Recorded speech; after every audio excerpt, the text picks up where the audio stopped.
Muito bem, senhoras e senhores, sejam bem-vindos a mais um Casual Crypto aqui no canal da Mercúrios.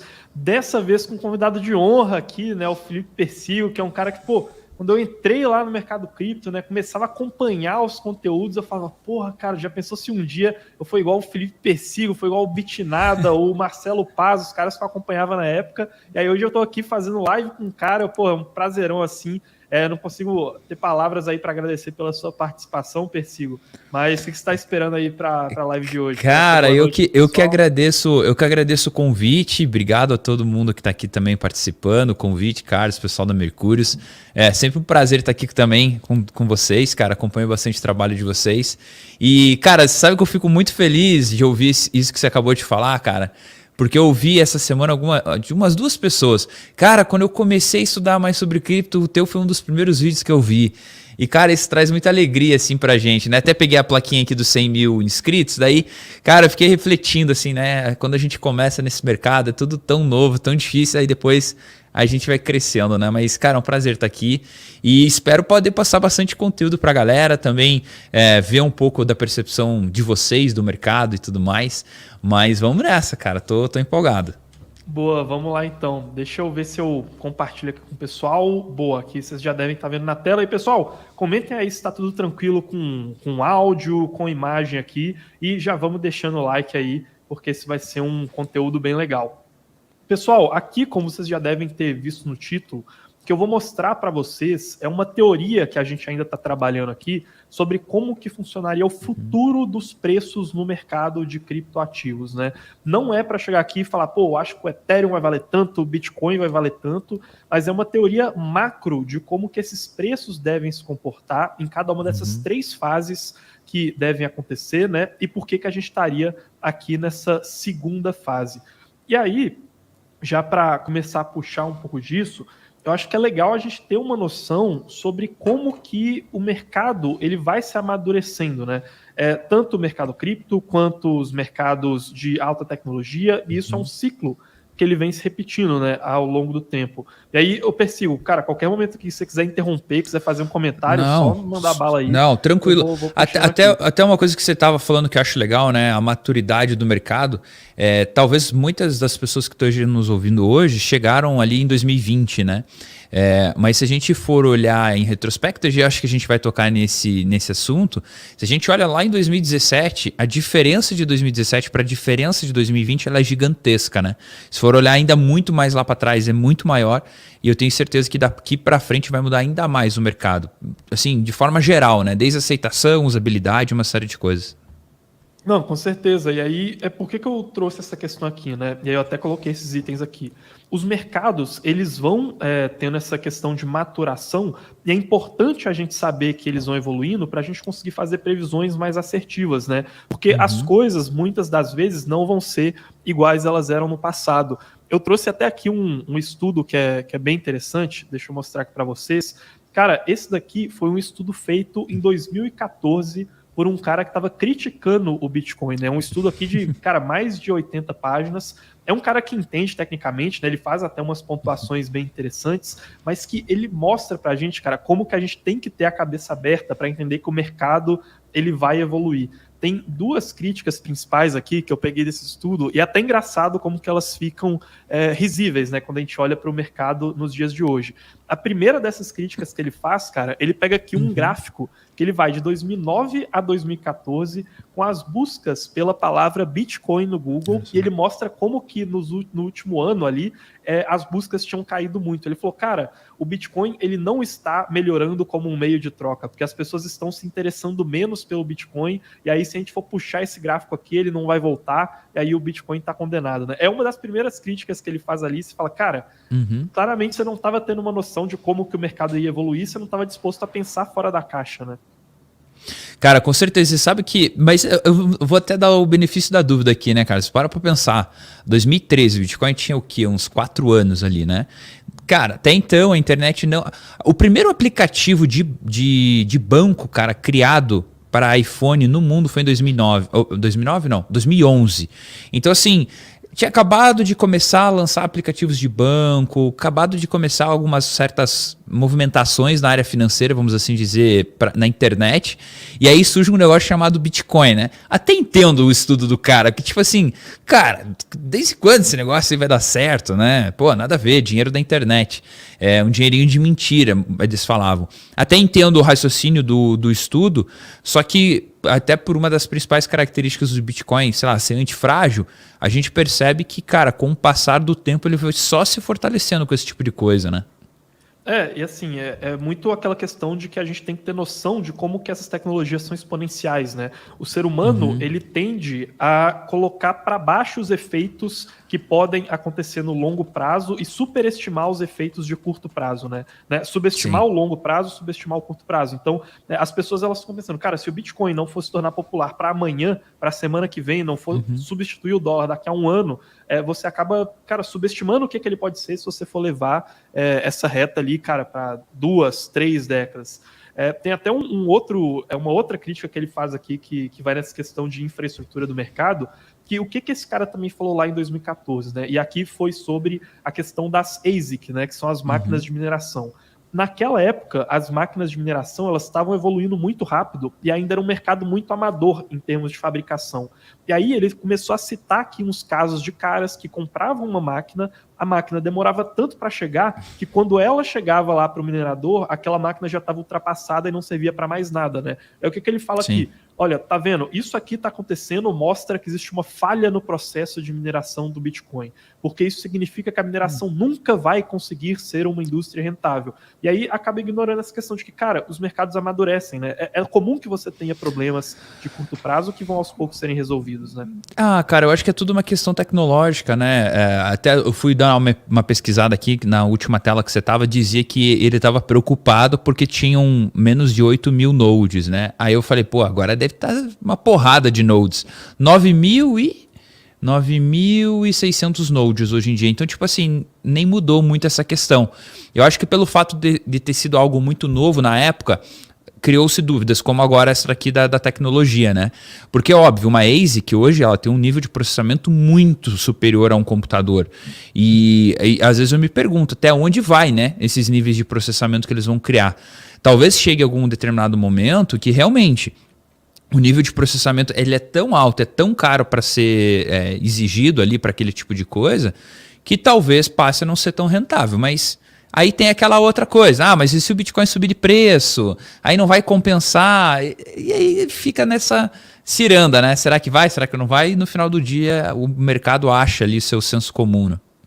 Pois é, e aí, né, o objetivo dessa live é justamente fazer a gente não cair nesse lugar aqui, né? Esse daqui é o famoso mapa dos obituários do Bitcoin, né? Eles mostram aqui que, cara, o Bitcoin já foi dado como morto quase 500 vezes, porque chega um bear market, né, um mercado de baixa, acontece alguma questão igual o banimento pela China da mineração de Bitcoin, e aí as pessoas falam, cara, agora o Bitcoin morreu. E por que elas falam isso, né? Porque que existem essas críticas que acabam envelhecendo mal no mercado de cripto, justamente porque as pessoas não têm essa ideia de que o mercado ele pode amadurecer e que existem fases diferentes de preço de mercado, iguais essas que a gente vai mostrar aqui, né? Não, com certeza. Até abrir o site aqui também, é legal a gente ver as capas, né, da galera. Aí o pessoal, tipo assim, tem uma ali em janeiro de 2023. Bitcoin will go negative, né? O Bitcoin vai ir para o negativo. Depois daquele dia até agora, o Bitcoin subiu mais de 85%. Aham. Pois é, né? Então esse tipo de coisa vai acontecendo e assim, envelhece mal, né? Digamos assim, se a gente não tem noção desse Envelhece. amadurecimento do mercado. Mas, pessoal, então, né, quais que seriam essas três fases do mercado, né? Primeira fase, a questão de descorrelação de preços, né, em como os preços das criptos funcionam. Segunda fase, a era dos ativos de risco, que seria, né, nessa teoria aqui que a gente está mostrando, a fase em que a gente se encontra hoje no mercado de criptomoedas. E a terceira fase, né, que seria uma fase final de amadurecimento do mercado, né, igual eu tô falando para vocês, é uma questão um pouco mais teórica, seria a fase do decoupling, né? E aí a gente vai falar um pouco mais sobre o que seria esse tal do decoupling, né? Mas começando aqui do princípio, o que seria essa tal da grande descorrelação de cripto com outros ativos para poder explicar o movimento de preços de cripto? Isso aqui está muito descrito nesse daqui, é um dos textos mais conhecidos, assim, mais tradicionais de cripto, que foi escrito pelo Nick Carter em conjunto com o Hasu, que se chama Visions of Bitcoin, né? Esse aqui é um texto interessante porque ele é de 2018 e ele vai mostrar justamente o que é essa tal fase de descorrelação dos preços de cripto no mercado, né? Nesse texto aqui, eles colocam esse gráfico em que eles falam um pouco sobre teses de investimento para o Bitcoin e percebam que aqui de 2015 até 2018, que é até onde vai esse gráfico, essa parte rosa aqui do gráfico é que começa a tomar uma maior predominância. E o que essa parte aqui indica nesse gráfico que mostra diferentes teses de investimento no Bitcoin? Ele mostra o Bitcoin como um ativo descorrelacionado, né? E essa seria uma justificativa para os investidores institucionais investirem em cripto, né? E isso daqui também aparece em uma das cartas que a Pantera Capital publicou ali em 2019, né? Pantera Capital, que é um dos maiores fundos de investimento do mundo, e que eles mostram justamente esse gráfico aqui, que é um gráfico que indica a descorrelação do Bitcoin com outros ativos de mercado, né? Aqui a gente tem duas colunas, né? Ou melhor, a gente tem as colunas aqui e também a gente tem a parte ali na horizontal, e percebam que o que eles estão fazendo aqui é cruzar os movimentos de preços de ativos diferentes, né? Então a gente tem, por exemplo, Bitcoin com Bitcoin, Bitcoin com ouro, Bitcoin com bonds, e o que esse gráfico aqui indica, justamente nessa coluna aqui amarela, é como que os preços do Bitcoin agiam de maneira totalmente descorrelacionada com os preços de qualquer outro ativo do mundo. Então o que eles falam aqui é, olha, nessa fase do mercado, né, principalmente indo até 2019, é uma fase de grande descorrelação. E as pessoas queriam investir, mesmo que desconhecendo tecnicamente as criptos, porque você fala, cara, pode até ser que eu não entenda direito esse negócio, mas só o fato dele ser tão descorrelacionado assim já pode ser um motivo para eu investir, né? Não, com certeza. Você consegue voltar naquele gráfico ali, Carlos, por favor? Uma coisa que me chamou bastante atenção é que se a gente for ver aquela linha cinza no meio, ela era ali, ó, o Anonymous Darknet Currency, né? O dinheiro anônimo da Dark Web, vamos assim dizer. E a gente vê que essa fala, ela vem perdendo muita força nos últimos tempos e, consequentemente, a gente vê uma outra linha, que é a amarela, ganhando força, que é a parte do resistente à censura, como se fosse o ouro digital e esse tipo de coisa, né? A gente vê que realmente ele tem encontrado um caminho, principalmente ali como uma reserva de moeda para outras criptomoedas ou reserva financeira como moeda mesmo, e também resistente à censura, esse tipo de coisa, e isso que você comentou, né? Entrando na fase dos ativos descorrelacionados, né? Eu acho legal essas três teses porque nunca mais é muito amplo, mas é difícil eu ouvir de novo as pessoas falando, mas o Bitcoin não tem lastro, mas o Bitcoin ele é dinheiro usado para crime. Cara, esse é um tipo de coisa que eu deixei de ouvir há muito tempo já. E realmente a gente pode perceber que cada dia que passa as pessoas estão vendo o criptomoedas como, cara, proteção e uma série de outras coisas positivas, né? Muito mais positivo do que negativo, eu acredito. Não, sim, e é até legal de mostrar isso aqui. Tem um outro link aqui interessante, né? Esse aqui é uma matéria da Bloomberg. Opa, pode falar. Tem atualizado aquele gráfico ou não? Eu vi que vai até 2018, né? Não tem, vai até 2018, legal. que é o texto que eles fizeram até lá, né? Mas se fosse atualizado, né? Eu acredito que a gente veria... Provavelmente ia estar bem diferente já. provavelmente estaria bem diferente, né? E provavelmente até entrando na segunda fase que a gente mostrou ali.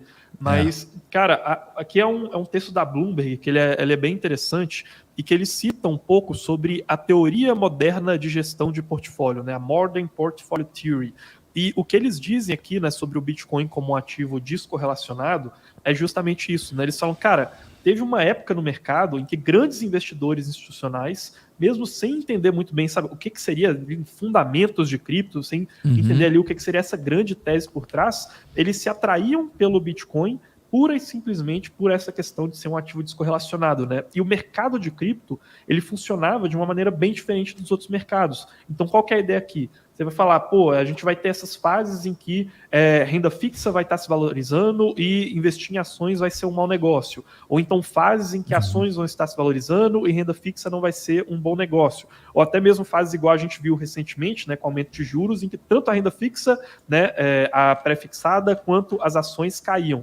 E aí a ideia aqui é o seguinte, cara, eu ter 1%, 0,1% de um ativo que quando ações ou fundos imobiliários ou então renda fixa se movimentam, esse ativo ele não vai ter correlação nenhuma com esse resto, começou a brilhar muito os olhos, né, desse pessoal mais acadêmico, desse pessoal mais de mercado, que estava ali por detrás dessa teoria moderna de gestão de portfólio e que buscava um diversificador, assim.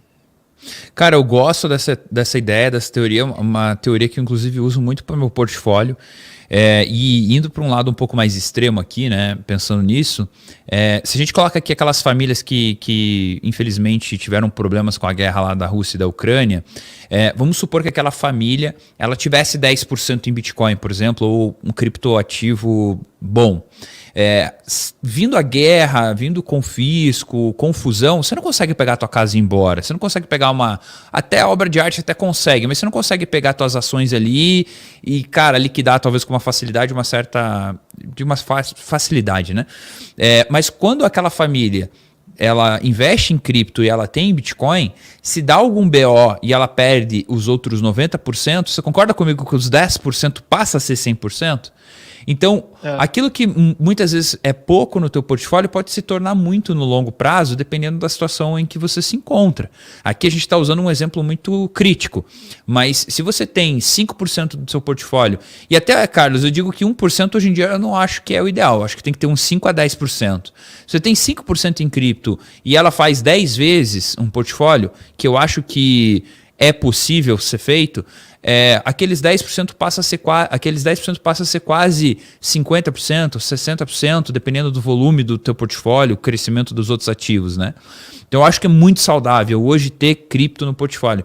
E visto aí uma série de outras coisas, né? E acredito que esses grandes investidores eles olham dessa forma porque é algo ainda muito novo, tem se provado ao longo do tempo e para eles, cara, é melhor estar dentro do que estar fora. É mais caro estar fora do que estar dentro.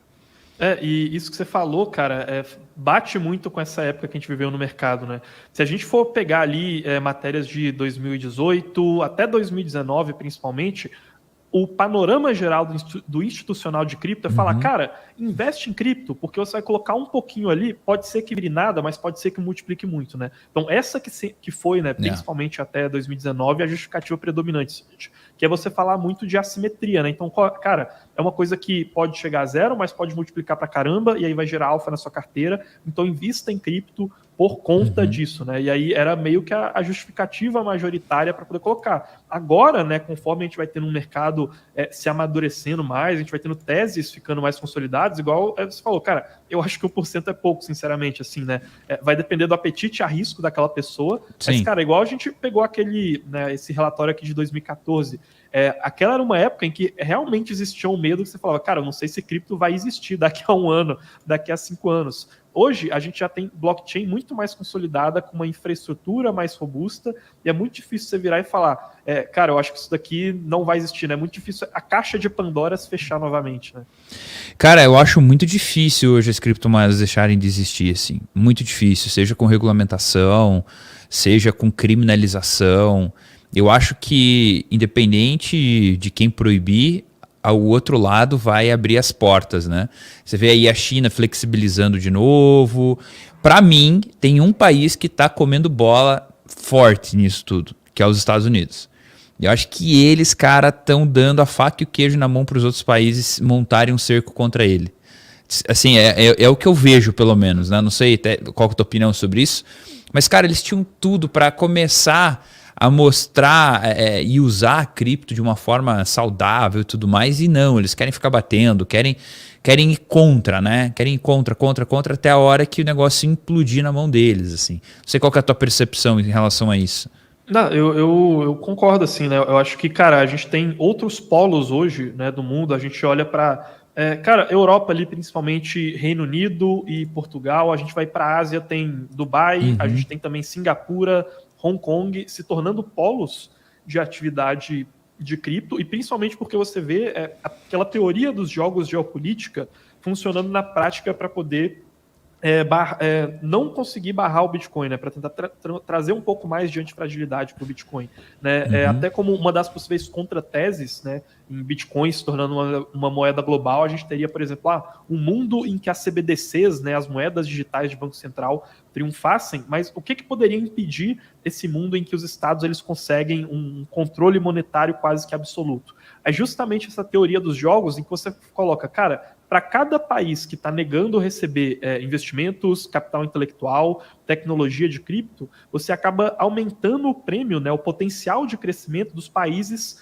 que ainda não receberam, né? Então, quanto mais os Estados Unidos vai proibindo a questão de cripto, né, quanto mais ele coloca uma falta de segurança jurídica, apertos regulatórios em cripto, mais o país que abrir as portas e falar, olha, pessoal de cripto, vocês são bem-vindos aqui, mais ele vai ter uma vantagem relativa em comparação com os Estados Unidos, né? Então, é como se você estivesse acumulando, né, um cofre com cada vez mais capital, e aí fica cada vez mais, né, digamos assim, uma chance muito grande que você tá olhando ali e fala, pô, até aqui eu tinha os meus princípios de ser anticripto, mas o cofre só tá crescendo. Quem que vai ser o primeiro a aceitar, né? E cair nessa tentação e falar, pô, cripto, vem para cá agora, né? Cara, eu acho que é movimento natural de mercado, né? Se a gente for olhar questão tecnológica, sempre no começo tem um certo receio da galera. Tipo, você pega lá cartão de crédito, né? Acho que na época dos nossos pais era tipo, nossa, um plástico que gasta seu dinheiro, isso é perigoso, né? E daí depois veio, tipo assim, tem o Pix, né? Eu sei que tem pessoas de idade que acham que Pix é um negócio do Satã, assim, uma parada meio bizarra, sabe? Mas o que é isso? É uma resistência contra a tecnologia. Cara, hoje em dia nem uso mais carteira, tudo pagamento por aproximação, paga no relógio, sabe? E é um movimento natural. O mercado financeiro em si, as finanças, o dinheiro em si, ele também precisa acompanhar a evolução tecnológica. A gente vê aí, olha o que o celular faz hoje em dia, né? As finanças elas precisam também evoluir. E eu acho que é um movimento 100% natural, assim, ir para essa área da digitalização, cripto.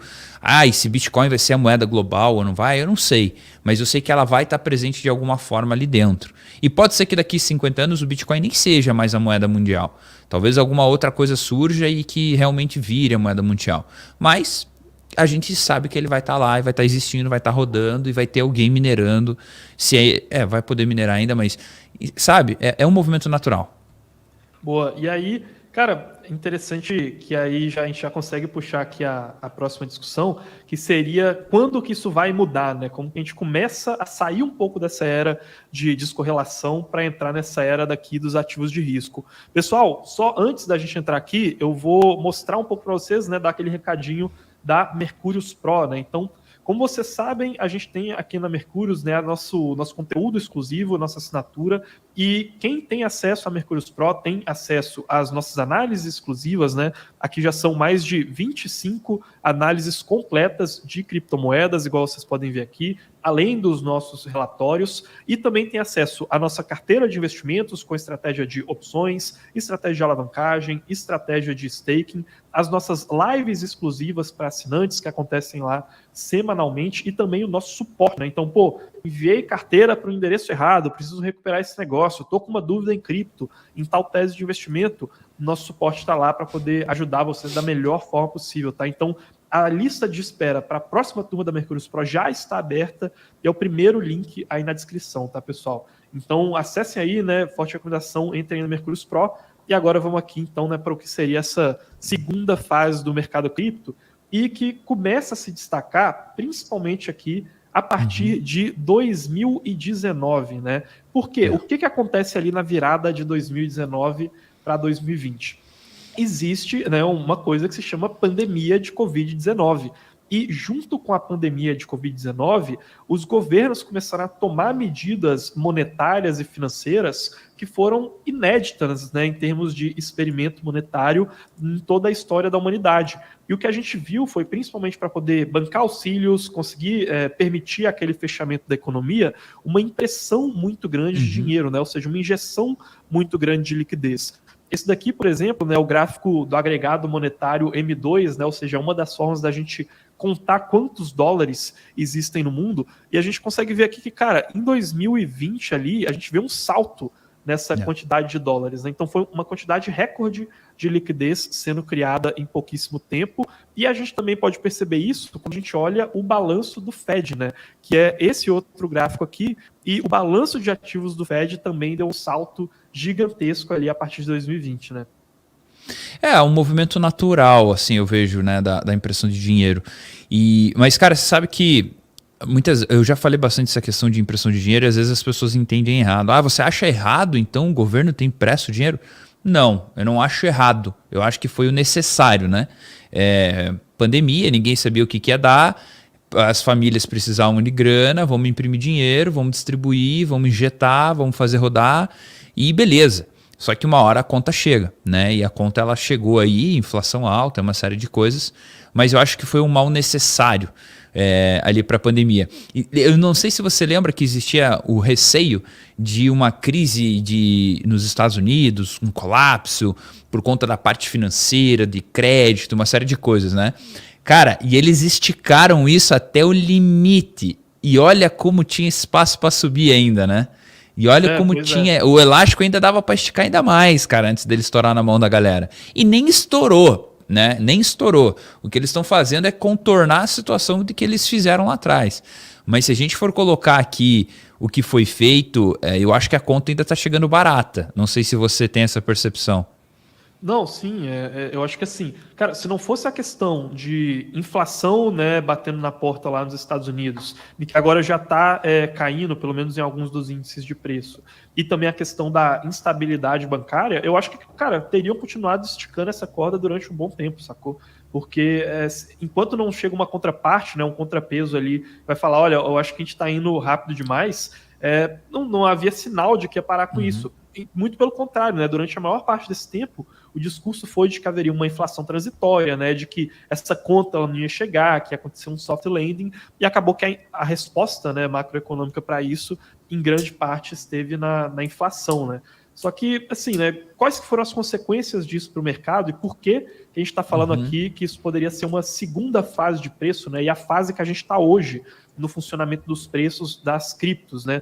É porque isso daqui gerou, gente, com todo esse dinheiro entrando no mercado, com o cenário de baixas taxas de juros, um aumento da correlação entre Bitcoin e criptos com outros ativos de investimento, né? Então, esse gráfico aqui, ele mostra justamente isso, né?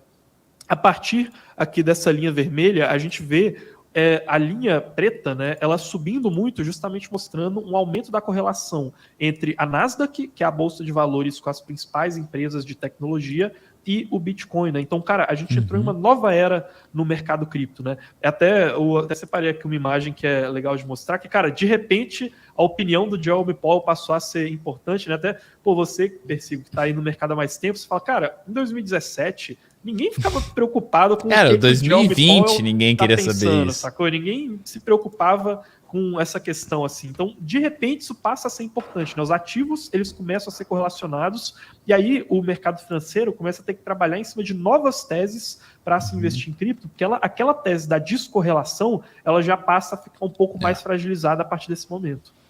Cara, e realmente a gente, como até educador financeiro, a gente percebeu esse shift, essa mudança na forma que a gente explicava as movimentações de preço, porque até então não existia ali um racional claro do porquê estava acontecendo as coisas, até porque não tinha essa conexão, vamos assim dizer, com o mercado, né? Hoje em dia não, hoje em dia a gente já sabe que o mercado cripto ele se comporta muito como o mercado de tecnologia lá fora. Então, pô, taxa de juros influencia, inflação influencia, essa questão de ser visto como um ativo de risco influencia, a grande entrada de mega investidores em cripto também influencia, porque esses caras vão jogar o jogo deles lá e eventualmente cripto pode se beneficiar ou não se beneficiar do jogo, vai depender do momento. Então, realmente, a gente percebeu muito essa mudança. Acho que a galera que também está hoje no mercado, que sobreviveu ao mercado de baixa com a gente aí, é uma galera também mais qualificada, uma galera que está assistindo a live agora, por exemplo, uma galera que entende mais o tema, não quer ficar, não é gamblers, né? Não são apostadores, querem investir de fato com seriedade. Eu percebi isso até no público, assim, desde do conteúdo até o público.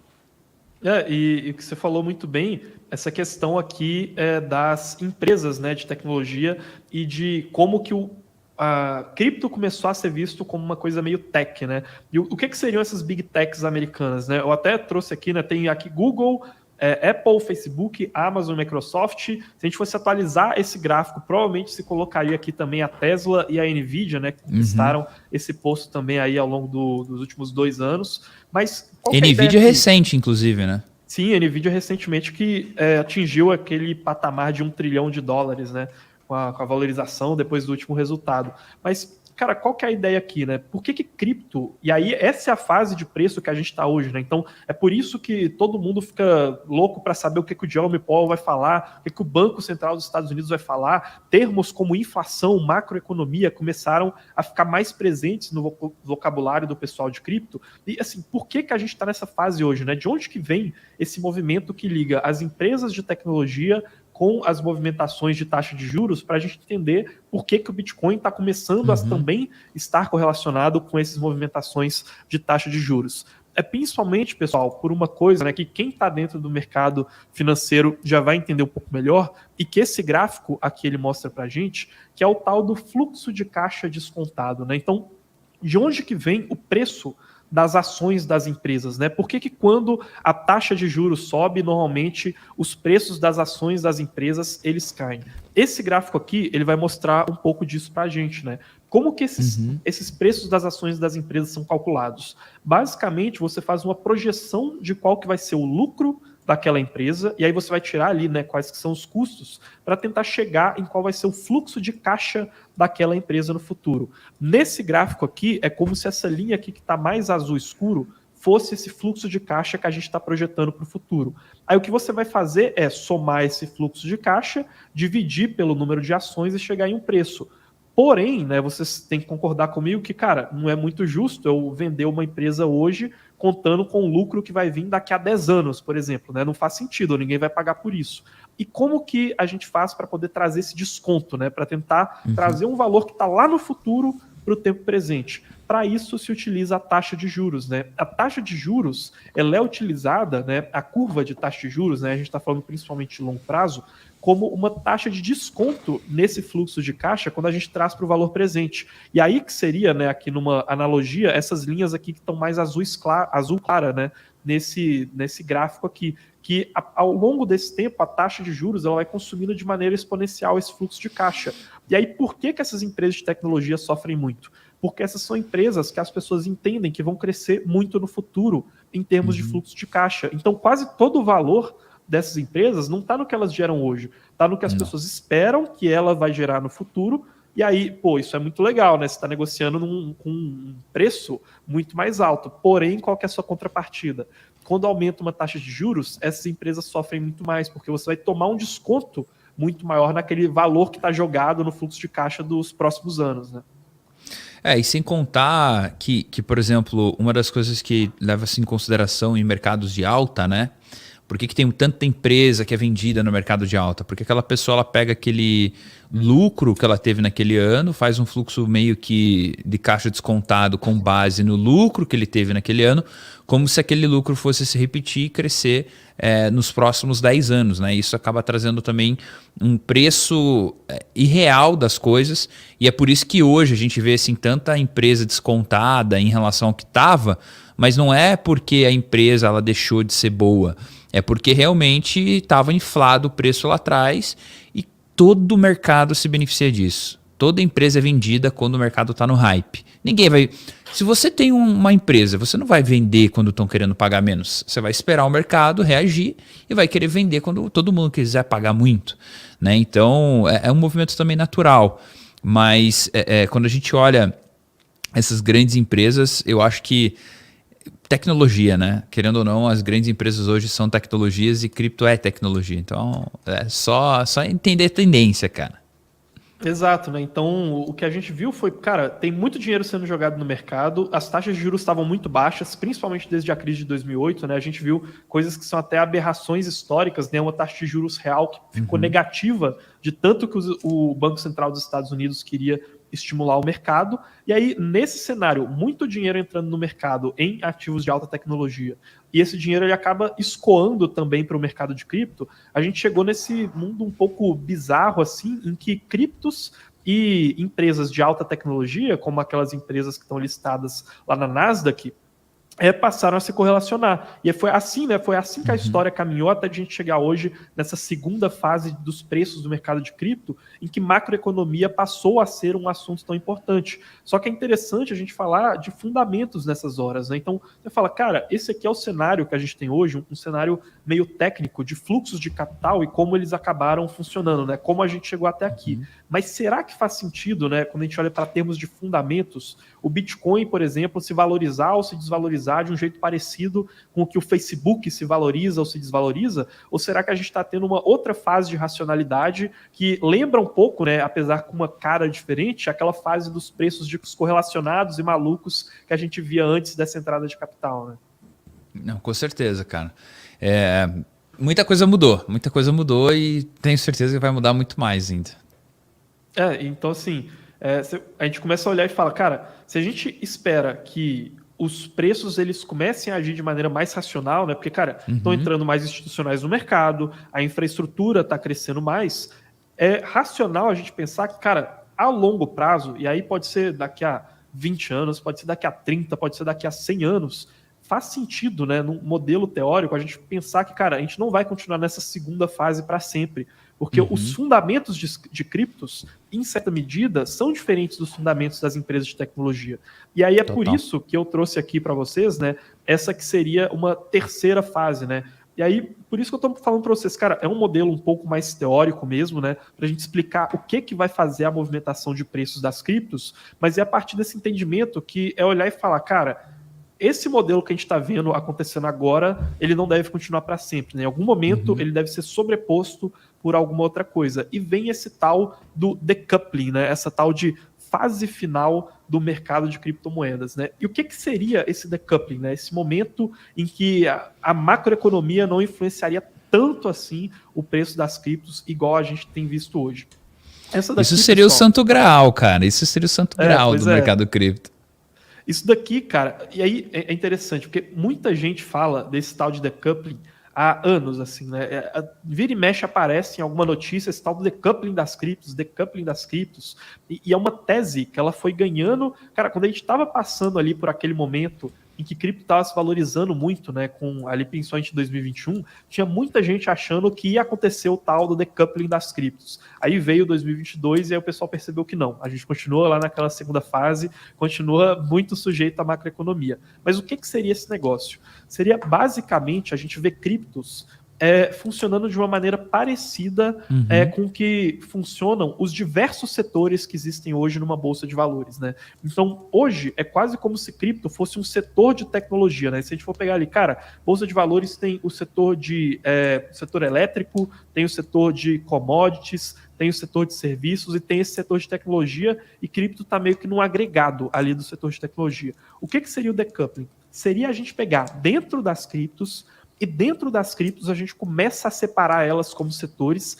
e as criptos passam a ter movimentos descorrelacionados entre si, cada uma buscando quais que seriam os seus fundamentos. E esse daqui, cara, é um relatório que foi feito pela Messari, com as previsões deles para 2022, né? Acabou que, né, eles, assim como boa parte das pessoas, quebraram a cara, né? Porque o decoupling não aconteceu, mas não significa que ele não possa acontecer no futuro. Em que eles falam basicamente sobre isso. Cara, a gente acha que no futuro Os NFTs vão funcionar de uma maneira, né, em termos de preço, a Ethereum de outra, as aplicações de DeFi de outra, o Bitcoin de outra, porque não faz sentido a gente ficar para sempre nesse mercado em que, quando o cripto se movimenta, tudo movimenta de uma vez, né? É racional a gente pensar que em algum momento essas criptos vão buscar os próprios fundamentos, né?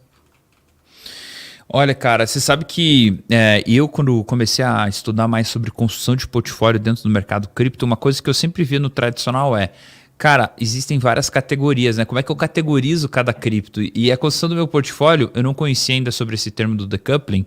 Eu fazia, cara, DEPs, colocava ali uma quantidade de cripto, DeFi, botava uma quantidade de cripto, NFT, uma quantidade de cripto. E a gente percebe que existe já, ainda singelo, essa movimentação de preço dependendo da classificação que tem o ativo, né?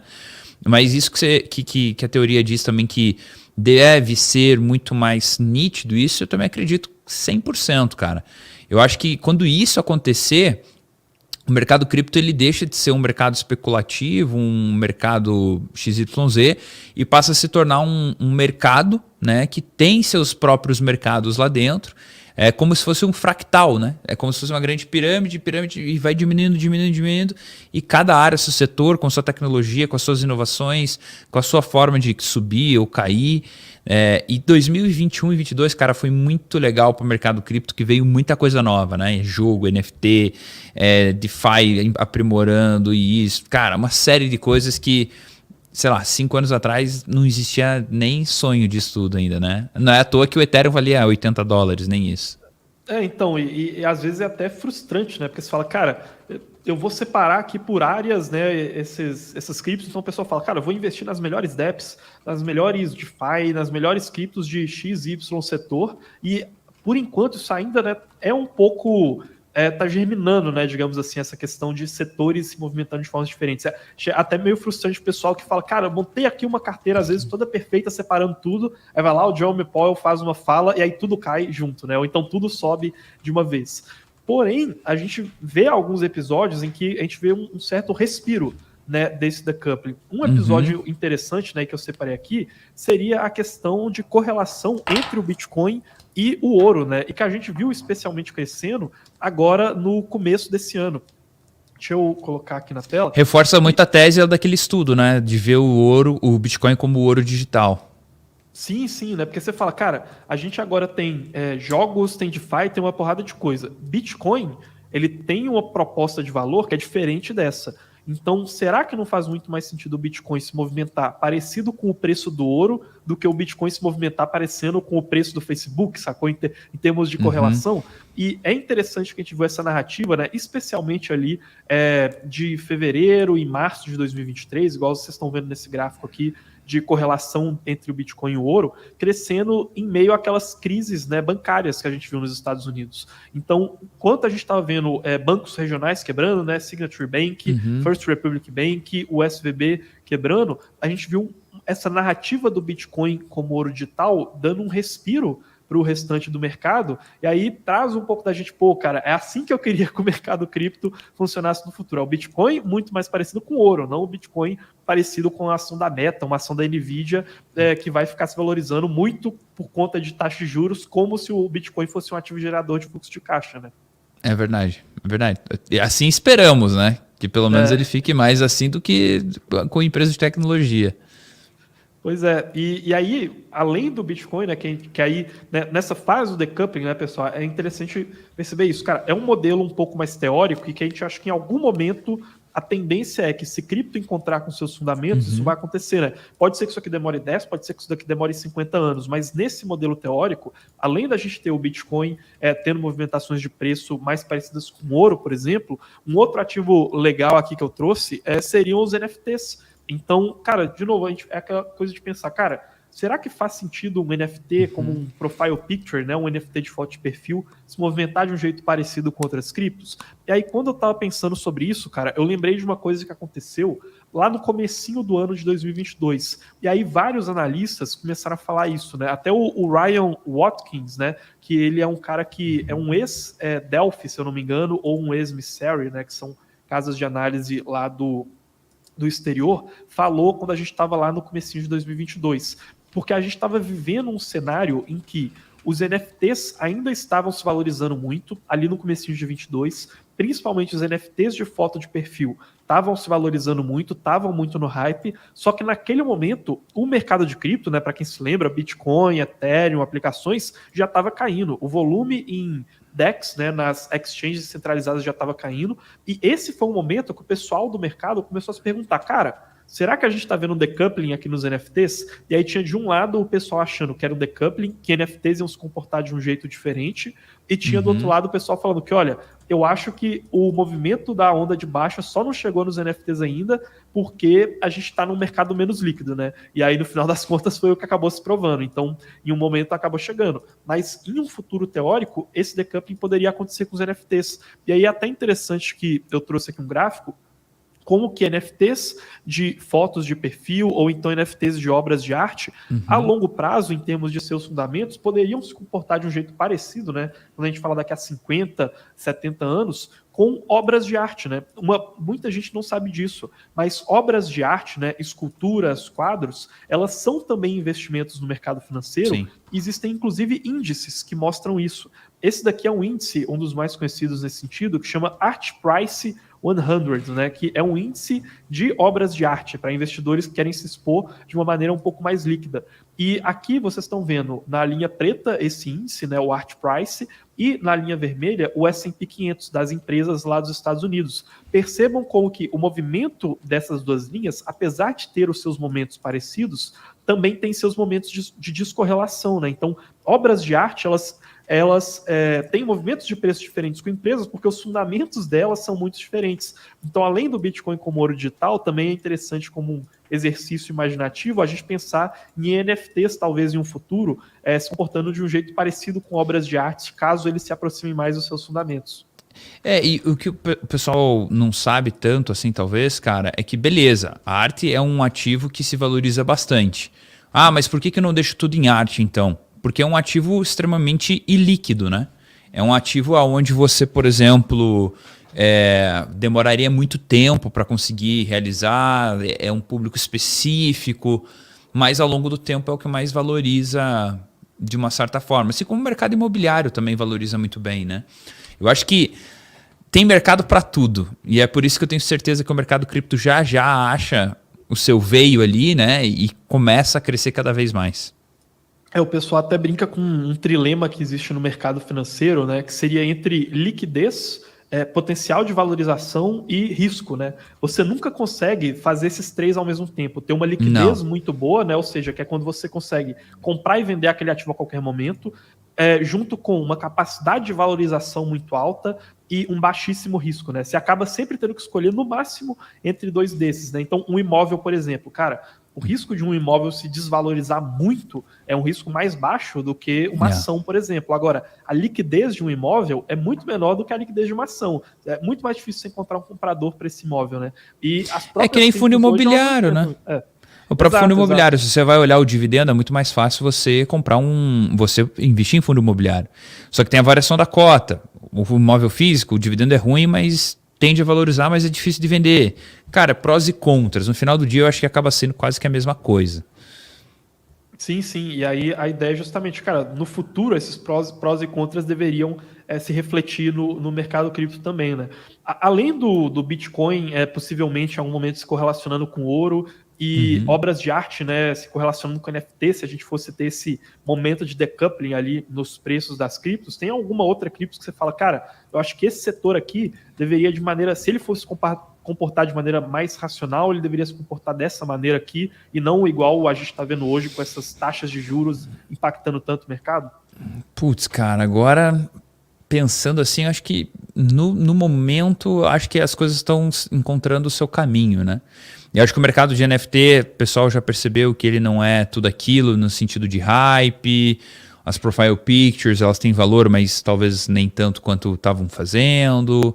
Acredito que o mercado DeFi também conseguiu se solidificar e entender qual é o racional. Mas com certeza no próximo ciclo de alta a gente vai ter alguma coisa nova, que vai todo mundo entrar no hype, todo mundo vai estar falando disso na internet.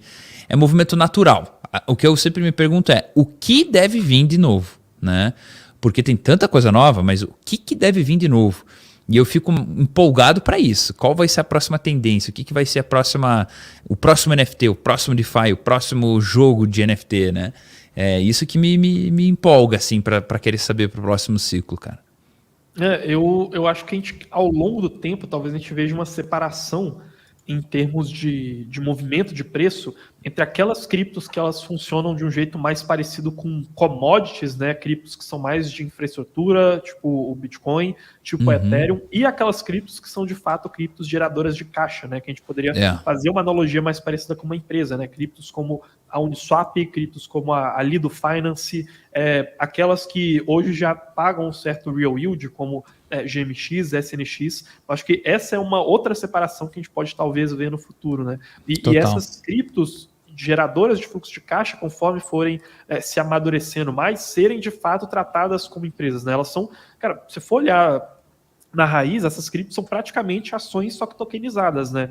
A gente precisa, óbvio, de uma clareza mais regulatória, uma clareza mais regulatória, né, digamos assim. Então, para esse fluxo de caixa ficar mais claro como que ele vai parar nas mãos dos investidores, porém é uma coisa que eu acho que a gente pode ver para o futuro, entendeu? Quase que, cara, relatórios de previsões de receita para essas criptos, refletindo mais no cripto, né, nos preços delas, para ficar uma coisa menos especulativa, assim.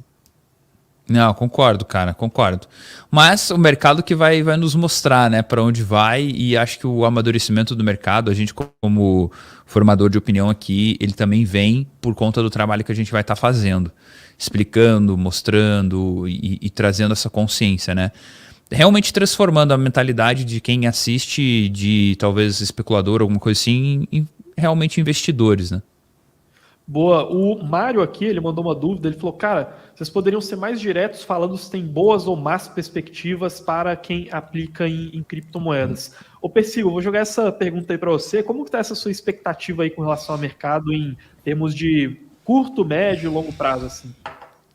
Legal, cara, eu acho que a gente está diante de um grande momento do mercado, que é um momento pré-halving, né? Então a gente tem aí quase 11 meses para o próximo halving, que deve acontecer ali no começo de maio ou abril do ano que vem. Abril, maio, né? Do ano que vem. E isso me faz ver que a gente está num movimento muito bom do mercado, um momento de acumulação, um movimento de preparar a carteira para a próxima alta. Esse é o momento que eu vejo agora. Para o curto prazo, talvez 6 meses, eu vejo que a gente vai estar suscetível a ondas do mercado. Se a gente for olhar 6 a 12 meses, provavelmente se vier dar alguma complicação nos Estados Unidos, inflação, esse tipo de coisa, a gente pode ter uma volatilidade, tanto para cima quanto para baixo, mas o que eu estou focando muito, e até passo para os alunos e tudo mais, galera, vamos focar no próximo halving, vamos focar no próximo ciclo. Porque se você compra hoje Bitcoin a 25 ou a 20, não vai fazer tanta diferença lá na frente quando ele chegar a 100 mil, 150 mil dólares, né?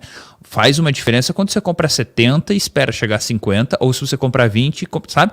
Se eu comprar 20 e espero 150 é uma coisa, se eu comprar a 40 já é outra. Mas mesmo assim é um movimento que eu estou esperando para o mercado.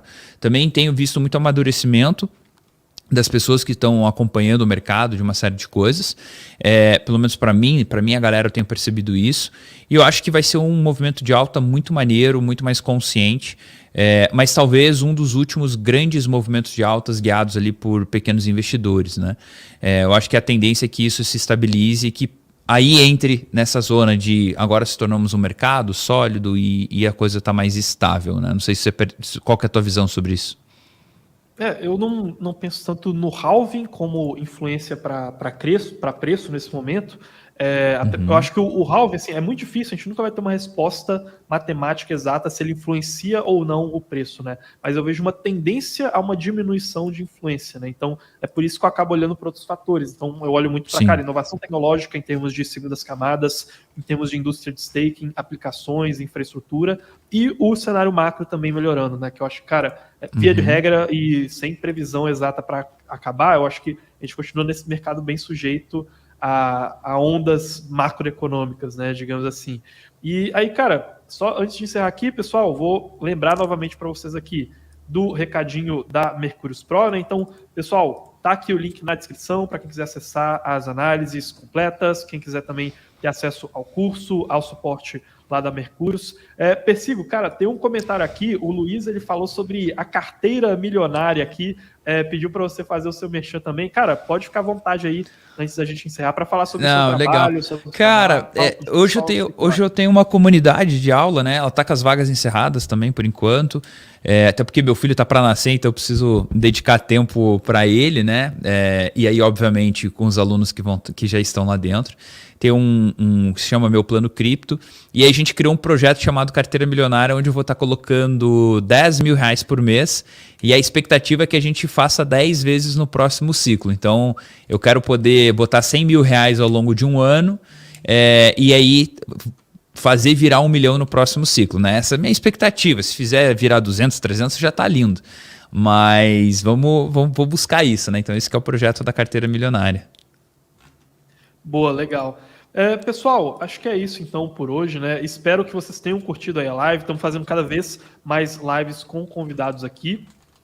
A gente se vê aqui em próximos conteúdos aqui no canal. Já vou até dar um recadinho aqui que o pessoal falou para mim. Deixa eu ver se consigo abrir aqui o YouTube, porque assim que essa live acabar aqui, pessoal, vocês já vão ser direcionados lá na live do Crypto Insights que a gente vai fazer aqui no canal da Mercúrios na segunda-feira. E dessa vez a gente vai falar sobre a atualização, né, a próxima atualização que está prevista para acontecer lá na rede da Ethereum, né, que é a EIP 4844. Então, assim que essa live acabar, já cliquem aqui, né, para poder deixar o like, clicar aqui para poder receber as notificações, e aí vocês já vão ser avisados assim que a gente for começar essa live aqui na segunda-feira, eu e o Gabriel Bills, para falar tudo sobre a EIP 4844 lá da Ethereum, viu?